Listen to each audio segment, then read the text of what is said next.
జనమోటి తలిస్తే రాజోటి చేసిండట. అగో అట్లనే అవుతున్నది ఉస్మానియా యూనివర్సిటీలా. చూడండి పిల్లలు ఎట్లా బొబ్బ బొబ్బ లొల్లి లొల్లి చేస్తున్నారో.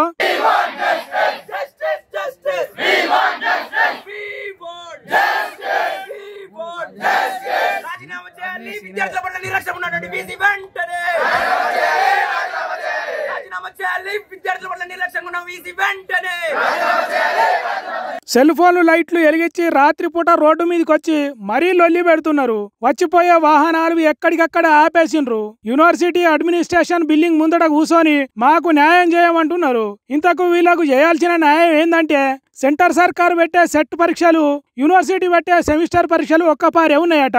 2 పరీక్షలు ఒక్కపారే ఎట్లా రాయాలి? ఎవరికన్నా సాధ్యమవుతుందా? కాబట్టి యూనివర్సిటీ పెట్టే సెమిస్టర్ పరీక్షలు వాయిదా వేయమని వీసీ పెద్ద సార్ను కోరిరట. మరి సారు ఏమన్నాడో ఏమో గాని పిల్లలు మాత్రం ఇట్లా రోడ్లు ఎక్కిండ్రు. పగటిపూట రోడ్డు ఎక్కిన పిల్లలు రాత్రి 9-10 అయ్యేదాకా కదలలేదట. అన్నం కూడా తినకుండా ఇట్లా కొట్లాడినరట. మరి ఇంతగానం పిల్లలను తిప్పలబెట్టుడు ఎందుకు?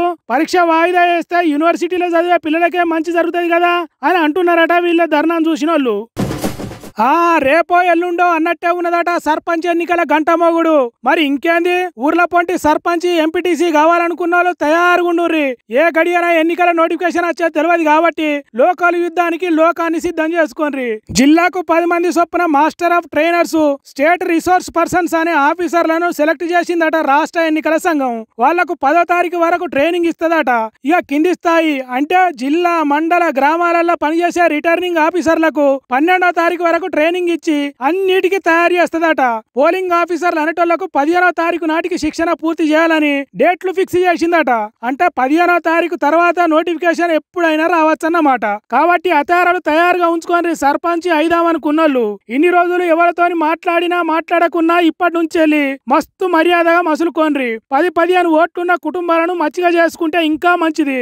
ఎవరన్నా గిట్టనోళ్ళు తిట్టినా చీదరించుకున్నా నవ్వుకుంటా బలకరీర్రి. ఖర్చులకు వెనక ముందు ఆడకుంటా పైసలు తయారు చేసుకోండి. పదవి చేపట్టి కుర్చీలో కూర్చోవాలి అనుకునేటోళ్ళు పాత సర్పంచుల అనుభవం కూడా అడిగి తెలుసుకోండి.